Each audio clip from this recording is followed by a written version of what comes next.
In this video, I'll guide you through how to create a Glassdoor account. Whether you're just starting your job search or you want to research companies and salaries more deeply, having a Glassdoor account makes it much easier to save jobs, set up alerts, and access more detailed reviews.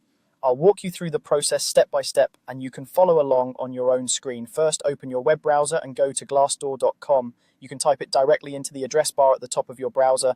Make sure you're on the official site and not a sponsored ad or a lookalike page. When the homepage loads, you should see options to search for jobs, companies, or salaries, along with a navigation bar across the top. Now, look toward the top right corner of the page. You'll see a button that says Sign In. Go ahead and click that. Even though you're creating a new account, this is still the right place to start.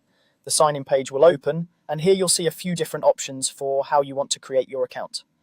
One of the simplest options is to continue with Google.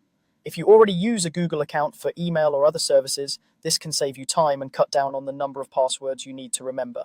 To do this, click the button labeled Continue with Google. A pop-up window may appear asking you to choose which Google account you want to use. Select the account you prefer, and then follow any prompts to confirm that you want to connect it with Glassdoor.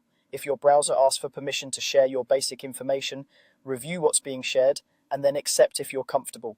Usually this includes your name and email address. Once you confirm, Glassdoor will automatically create your account using that Google login, and you'll be signed in without needing to create a separate password just for Glassdoor. If you don't want to use Google, you have two other main options: continue with Apple or continue with email. To use Apple, click the Continue with Apple button. You may be asked to sign in with your Apple ID, either by entering your credentials or using Face ID or Touch ID if you're on a compatible device.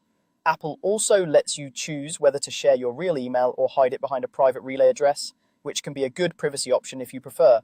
If you'd rather keep things completely separate from your existing accounts, choose the email option. Click Continue with Email, then enter the email address you want to associate with Glassdoor.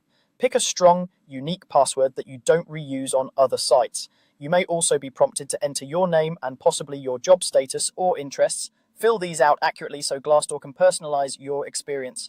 After submitting your information, check your inbox for a verification email and click the link inside to confirm your account. Once you've completed one of these options, your Glassdoor account is created and you're ready to start exploring jobs, salaries, and company reviews tailored to you.